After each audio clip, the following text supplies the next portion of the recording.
اعوذ باللہ من الشیطان الرجیم بسم اللہ الرحمن الرحیم۔ ویورز السلام علیکم۔ ویورز میں ہوں آپ کا میزبان سید احمد سمیع اور آپ دیکھ رہے ہیں سید احمد سمیع یوٹیوب چینل راولپنڈی اسلام آباد سے۔ ویورز کل میں ایک جگہ پہ بیٹھا ہوا تھا تو وہاں پہ مجھے 12-13 لوگوں نے گھیر لیا اور گھیرنے کے بعد انہوں نے مجھ سے پوچھا کہ ریاست مدینہ کی آپ بڑی باتیں کرتے تھے اور یہ وزیر اعظم بھی باتیں کرتا ہے اور آپ درپردہ ان کو سپورٹ کرتے ہیں، آپ ان کے بارے میں اچھائیاں بیان کرتے ہیں، برائیاں ان کی نظر انداز کرتے ہیں، تو کہاں ہے ریاست مدینہ؟ تو وہ 13 افراد یا 14 کے قریب تھے، تو میں نے ان کو کہا آپ نے جو جو سوالات کرنے ہیں آپ کہیں، میں آپ کو ایک ہی دفعہ جواب دوں گا۔ تو لبے لباب یہ تھا کہ ہر طرف مہنگائی کا دور دورہ ہے، ملاوٹ ہے، کم تولنا ہے، جھوٹ ہے، پولیس کا رویہ صحیح نہیں ہے، لا اینڈ آرڈر کی سچویشن ہے، اور مین چیز یہ کہ ٹریفک کے مسائل ہیں۔ تو انہوں نے جب یہ باتیں کی تو میں نے ان کو بڑا سنا، اور سننے کے بعد میں نے ان کو جواب دیا کہ ریاست مدینہ پاکستان میں نہیں بن سکتی، ہاں اس کی طرز کی بن سکتی ہے۔ اب ذرا سی میں نے ان کو کل کہا وہی میں آپ لوگوں کے گوش گزار کر رہا ہوں، کیونکہ بہت لوگوں کے ذہنوں میں یہ سوال ہوتے ہیں۔ تو ریاست مدینہ کیا ہے؟ رسول پاک صلی اللہ علیہ وسلم کی زندگی ہمارے لیے ایک نمونہ تھی۔ جب ان کی رخصت کا وقت آیا اور وہ پردہ نشین ہو گئے تو اس کے بعد ریاست مدینہ کی بنیاد ڈالی گئی۔ اس سے پہلے کوئی ریاست مدینہ کا تصور نہیں تھا۔ رسول پاک صلی اللہ علیہ وسلم نے کوئی حکمرانی نہیں کی، وہ رحمت للعالمین بن کر آئے تھے، رحمت للمسلمین نہیں۔ انہوں نے کوئی حکمرانی نہیں کی۔ انہوں نے جب وہ دنیا سے پردہ نشین ہو گئے تو اس کے بعد حضرت ابوبکر صدیق رضی اللہ تعالیٰ عنہ کو خلیفہ مقرر کیا گیا۔ انہوں نے ریاست مدینہ کی بنیاد رکھی، لیکن وہ جو ان کا 2 سال انہوں نے خلافت کی، اور 2 سال کے اندر ان کو چین سے وہ نہیں بیٹھے۔ کہیں پہ کوئی نبی ہونے کا جھوٹا دعویٰ کر دیتا تھا، ایک خاتون تھی انہوں نے بھی نبیہ ہونے کا دعویٰ کیا، اور جسے کہتے ہیں کچھ یہ جو منکرین تھے وہ مطلب اسلام سے منکر ہو گئے۔ تو انہوں نے ان کی سرکوبی کے اندر ہی وہ 2 سال گزارے، لیکن ریاست مدینہ کی بنیاد وہاں سے چلی۔ اس کے بعد حضرت عمر رضی اللہ تعالیٰ عنہ کا دور آتا ہے۔ انہوں نے 10 سال حکومت کی، اور 10 سال کے اندر جو تھی حکومت یا خلافت آپ کہہ لیں، اور 10 سال کے اندر یعنی کہ جسے کہتے ہیں کہ ریاست مدینہ جو تھی وہ پنپی اور پھونی، فتوحات ہوئیں دوسرے ملکوں پہ، جسے کہتے ہیں کہ کفار کو شکستیں دیں، جنگ و جدل ہوا، یعنی کہ اسلام کی تبلیغ آگے پھیلائی۔ اسلام تلوار سے نہیں پھیلا، وہ تبلیغ سے پھیلا، اور یعنی کہ اس طریقے سے وہ تبلیغیں ہو رہی تھی، اور دوسرے ملکوں کے اندر مسلمانوں کا ایک بتایا جا رہا تھا، اور جب وہ مسلمانوں کو ذلیل کرتے تھے تو پھر وہ کہتے تھے کہ یا ہماری آپ اطاعت قبول کریں یا ہمیں جزیہ دیں، اور اگر یا مسلمان، سب سے پہلا کام تھا مسلمان ہو جائیں، مسلمان نہیں ہوتے تو ہمیں جزیہ دیں۔ اور اس کے اوپر یہ جنگیں ہوئی، اور ایران جیسے ملک، اور جسے کہتے ہیں کہ یہ شام اور دمشق اور جیسے ملک جو تھے، اور بیت المقدس جیسے علاقے جو تھے، یہ مسلمانوں نے قبضہ کیے۔ تو میں بتانا لبے لباب یہ ہے اس بات کا کہ ریاست مدینہ کی جو بنیاد تھی وہ کوئی 2 یا 3 سال کے اندر نہیں پڑ گئی، وہ 12 سال اس کو بھی لگے تھے۔ اب حضرت عثمان غنی اور حضرت علی کرم اللہ وجہہ کا میں ذکر نہیں کر رہا ہوں یہاں پہ، وہ اسی لیے نہیں کر رہا ہوں کہ ریاست مدینہ ان 12 سال میں تکڑی ہوئی تھی، دیسی الفاظ میں جسے کہتے ہیں، یا اسٹرانگ ہوئی تھی، یا اس کی بنیاد جو تھی وہ مضبوط ہوئی تھی، اور ان کا جو احکامات تھے اور جو ان کے طور طریقے تھے وہ دنیا میں متعارف ہوئے۔ تو اس میں 12 سال لگے، اور 12 سال کے اندر یہ جو ریاست مدینہ کا جو ایک خواب حضرت ابوبکر صدیق رضی اللہ تعالیٰ عنہ نے، اور حضرت عثمان غنی رضی اللہ تعالیٰ عنہ نے، حضرت عمر رضی اللہ تعالیٰ عنہ، حضرت علی کرم اللہ وجہ نے، ان لوگوں نے جو دیکھا تھا، تو اس کے لیے بھی 12 سال لگے، اور ان لوگوں کے ہوتے ہوئے لگے کہ میرا یہ ایمان ہے کہ رسول پاک صلی اللہ علیہ وسلم تو نبیوں کے نبی تھے، پیغمبروں کے پیغمبر تھے، لیکن جو ان کے خلیفہ بھی تھے وہ بھی کوئی نارمل لوگ نہیں تھے، وہ بھی اتنے پہنچے ہوئے تھے کہ وہ جو چاہے اللہ تعالیٰ سے دعا کے تھرو قبول کروا سکتے تھے، یعنی کہ دعا کرتے وہ قبول ہوتی، لیکن اس کے باوجود انہوں نے عملی اقدامات اٹھائے، خود اٹھائے۔ حضرت عمر رضی اللہ تعالیٰ عنہ کے دور کے اندر ایک غیر مسلم ملک تھا، کافروں کا ملک تھا، تو انہوں نے حضرت عمر رضی اللہ تعالیٰ عنہ کو شہید کرنے کے لیے یا مارنے کے لیے ایک منصوبہ بنایا۔ تو منصوبہ کیا تھا کہ ایک غلام کو اپنے ملک میں تیار کیا، اور غلام کو انہوں نے ایک اس دور کا جسے کہتے ہیں کہ سب سے مہلک زہر دیا، کہ جن کو سونگتے کے ساتھ ہی وہ جسے کہتے ہیں کہ کوئی بھی شخص اس کو اگر سونگے تو وہ مر جائے۔ تو انہوں نے کیا کیا، اس کافر ملک کے بادشاہ نے کیا کیا کہ 4 چیزیں دیں اپنے غلام کو، اور کہا کہ یہ حضرت عمر رضی اللہ تعالیٰ عنہ کی خدمت میں پیش کرنا۔ کیا تھا؟ ایک انہوں نے مال و دولت دیا، یعنی کہ پیسہ، اس دور کے اندر جو بھی تھا، دینار تھا، جو بھی تھا، سونا تھا، وہ دیا۔ دوسرا ایک حسین ترین کنیز تھی، جو ان کے ملک پہ سب سے حسین خاتون تھی، وہ کنیز کے طور پر دی۔ تیسرے نمبر پہ انہوں نے ایک عطر دیا، عطر پرفیوم، آج کل کا پرفیوم آپ سمجھ لیں، اس دور میں عطر سمجھ لیں، ایک عطر دیا کہ جس کی خوشبو ایسی تھی کہ اگر وہ کپڑے پھٹ بھی جائیں تو اس میں سے وہ خوشبو نہیں جائے۔ اور چوتھے نمبر پہ وہ زہر دیا۔ تو غلام کی ڈیوٹی یہ لگائی کہ یہ زہر ان کو دینا ہے کسی بھی طریقے سے، تاکہ وہ اس کو ایک دفعہ سونگ لیں۔ جب غلام پہنچا مدینے تو اس نے مدینہ کے لوگوں سے پوچھا کہ آپ کا بادشاہ یا آپ کا حکمران کدھر ہوتا ہے؟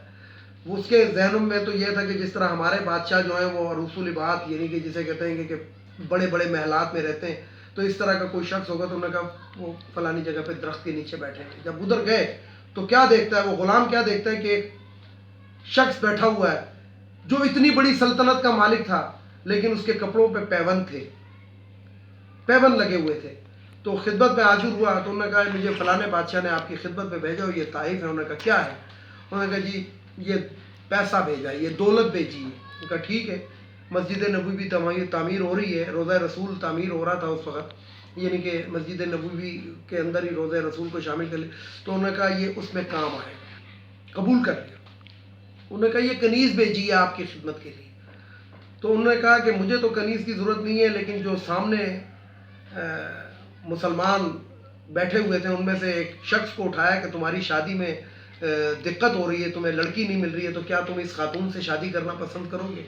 تو انہوں نے کہا ہاں جی۔ انہوں نے کہا ٹھیک ہے، شام کو تمہارا اس کے ساتھ نکاح ہو جائے گا۔ وہ غلام بہت حیران ہوا۔ تیسرے نمبر پہ اس نے کہا یہ عطر بھیجا ہے، یہ جو عطر ہے یہ اس طرح کی خوشبو ہے کہ کپڑے پھٹ بھی جائیں تو اس میں، تو انہوں نے کہا یہ روضہ رسول کے اطراف میں چھڑکا جائے گا۔ اور کیا بھیجا ہے؟ تو وہ غلام پریشان تھا کہ اب میں کیا کہوں۔ تو اس نے ایک بات بنائی، اس نے کہا ایک زہر بھیجا ہے کہ اگر آپ کا کوئی دشمن ہے تو وہ سونگتے کے ساتھ ہی اس کو مر جائے گا۔ انہوں نے کہا یہ میرے لیے ہے، کیونکہ میرا سب سے بڑا دشمن میرا نفس ہے۔ اور یہ کہہ کے حضرت عمر رضی اللہ تعالیٰ عنہ نے اس کے ہاتھ سے وہ زہر کی وہ بوتل یا شیشی یا جو بھی تھا وہ لے کے اور باقاعدہ پی لی، اور ان کو کچھ بھی نہیں ہوا۔ وہ کس لیے کچھ نہیں ہوا کہ وہ اتنے، مطلب اب میں ان کی تعریف اس بارے میں بیان نہیں کر سکتا کہ اللہ تعالیٰ کی کیا رحمت تھی، اللہ تعالیٰ کا کیا سایہ تھا، اللہ تعالیٰ کی کیا طاقت تھی، اور اللہ تعالیٰ کا کیا احکامات تھے ان لوگوں کے لیے۔ تو بات یہ ہے کہ ویورز کے 3 سال کے اندر آپ کسی سے اگر ریاست مدینہ مانگ رہے ہیں تو آپ بہت غلط مانگ رہے ہیں۔ ہاں اس کی طرز کی اگر آپ کہیں تو وہ آپ کی بات ہے، لیکن 3 سال کے اندر یہ 70-72 سال کے جو کیسز بگڑے ہوئے ہیں، جو عوام بگڑی ہوئی ہے، جو سب کچھ بگڑے ہوئے ہیں، یہ 3 سال میں نہیں صحیح ہو سکتے۔ اس لیے ریاست مدینہ کا جواب یہ ہے، جن لوگوں کے ذہن کے اندر ہے کہ ان لوگوں کو بھی 12 سال لگے تھے تو ہم تو ان کے پیر کی خاک بھی نہیں ہیں۔ تو یہ کچھ بات تھی جو میں نے آپ کو ریاست مدینہ کے بارے میں بتانی تھی۔ اس لیے آپ افواہوں پہ کان نہ دھرا کریں کہ فلانا کافر ہو گیا، فلانا یہ ہو گیا، فلانے نے یہودی ایجنٹ ہے، یہ وہ، یہ انشاءاللہ پتہ لگے گا۔ یہ پتہ لگے گا کہ ریاست مدینہ کے طرز کے اوپر جو ریاست بن رہی ہے، ماڈرن ریاست، یہ کس طریقے کی ہوگی اور کیا ہوگی، یہ انشاءاللہ آپ کو پتہ لگے گا۔ سب سے پہلے تو ہمیں اپنے وہ سسٹم سیدھے کرنے چاہیے جن سسٹموں کی وجہ سے ہم ریاست مدینہ تو کیا اس کی خاک کے برابر بھی ابھی تک نہیں پہنچ سکتے. سب سے پہلا سسٹم جو ہے وہ ہماری کرپٹ عدلیہ، کرپٹ پولیس، کرپٹ محکمے. کیونکہ زرداری نے اور نواز شریف نے اور کچھ کیا یا نہیں کیا ہے، لیکن وہ اس ملک کے اندر کرپشن کا وہ ناسور بو کے چلے گئے اور وہ والی نسل پیدا کر گئے کہ جو رشوت کو حلال سمجھتے ہیں. پروگرام ایک آتا ہے حسب حال، دنیا ٹی وی پہ آتا ہے یا کسی پہ بھی آتا ہے، تو اس کے اندر رزق کی بات ہو رہی تھی. تو رزق، ریاست مدینہ اور رزق ذرا ان کو جوڑ لیں. ہم لوگ کتنے ایسے لوگ ہیں کہ جو ہوٹلوں میں جا کے کھانا کھاتے ہیں اور کھانے کو ضائع کر دیتے ہیں، اپنی جسے کہتے ہیں کہ اپنی بھوک سے دگنے آرڈر دیتے ہیں. تو ریاست مدینہ میں اگر کوئی بھوکا نہیں سوتا تھا تو ریاست مدینہ میں کوئی راشن بھی ضائع نہیں کرتا تھا، کوئی رزق کی بے ادبی بھی نہیں کرتا تھا. اگر ادھر کتا بھی اگر بھوکا نہیں سوتا تھا تو اس کی یہ وجہ تھی کہ ہر ایک کو اس کی قسمت کا رزق کس طریقے سے ملتا تھا کہ ہر بندہ ایک دوسرے کا خیال رکھتا تھا. تو زیادہ تو نہیں، میری یہ جو میرے ویورز ہیں جو مجھے سنتے ہیں، میں ان سے یہی گزارش کروں گا کہ کسی شادی بیاہ میں جایا کریں تو eat as much as you can, اتنا ہی کھانا کھائیں، اتنا ہی نکالیں جتنا آپ کھا سکتے ہیں. ڈونٹ ویسٹ، اور اس کو ضائع مت کریں. اور اگر شادی بیاہ کے جو آرگنائزر ہیں ان سے بھی میری یہ وہ ہے کہ پلیز جو کھانا بچ جاتا ہے اس کو کچرے میں نہیں پھینکا کریں، کسی مستحقین کو دے دیا کریں. بہت لوگ ہوتے ہیں.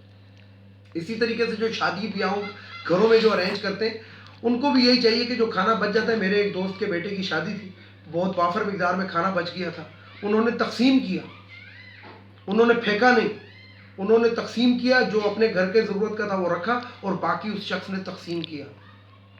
تو یہ اگر ہم چیز کو اپنا لیں، رزق کو ضائع کرنا ہم چھوڑ دیں، ہم کچرے کے ڈبے میں پھینکنا چھوڑ دیں، تو میں آپ کو بتاؤں کہ کوئی پاکستانی بھوکا کبھی نہیں سوئے گا. ویڈیو کو لائک کریں، شیئر کریں، سبسکرائب کریں، بیل آئیکن کے بٹن کو ضرور دبائیں تاکہ میری نیکسٹ ویڈیو آپ کو مل سکے. اس کے ساتھ ہی اجازت چاہوں گا. اجازت چاہنے سے پہلے میرے روایتی جملے کہ ان افغانیوں کو ہمارے ملک سے چلا جانا چاہیے. ایک یہ خواتین کی مخصوص نشستیں قومی اسمبلی، صوبائی اسمبلی، سینٹ، یہ ختم ہونی چاہیے، کیونکہ ریاست مدینہ کے اندر یہ کوئی نہیں تھی. اس طرح کی خواتین کو اجازت ہی نہیں تھی. جو ایکسٹرا بجٹ ہے اس وقت بیت المال ہوتا تھا، آج کل جو ہے خزانہ ہے، تو اس خزانے کو لوٹنے کے لیے جو 40% بٹھائی ہوئی ہیں ان کو فارغ ہونا چاہیے. اور تیسرے نمبر پہ وہ جو بھگوڑا ہے جو لندن میں بیٹھا ہے اس کو واپس آنا چاہیے. ریاست مدینہ میں یہ نہیں تھا کہ آپ دھوکہ دے کے چلے. پھر آپ دعویٰ کرتے ہیں عمران خان پہ دھوکہ آپ نے دیا، تو آپ کون سے صادق اور امین ہیں؟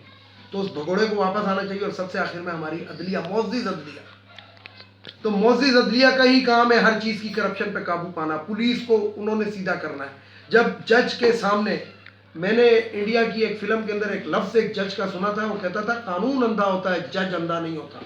جج کو سب پتا ہوتا. تو ہمارے ججز حضرات آنکھیں کھولیں، اپنے ججوں کی کرپشن کو دیکھیں، اپنے نیچے والوں کی کرپشن کو دیکھیں، اپنے ریڈر کی کنیکشن کو دیکھیں، کرپشن کو دیکھیں. آپ کی عدالت کے اندر جج صاحب آپ کی کرسی کے ارد گرد جتنے بیٹھے سارے کے سارے کرپٹ ہیں، تاریخ لینے کے بھی پیسے دیتے ہیں. تو میری گزارش ہے کہ ججز جو ہے اپنے ججز کی اور اپنے عملے کی کرپشن کو دیکھیں، ان کی بیویوں کے آنکھوں کو نہ دیکھیں. اس کے ساتھ ہی اجازت چاہوں گا تمام دیکھنے والے سننے والوں کو. اللہ حافظ. آخر میں وہی نعرہ، پاکستان زندہ باد.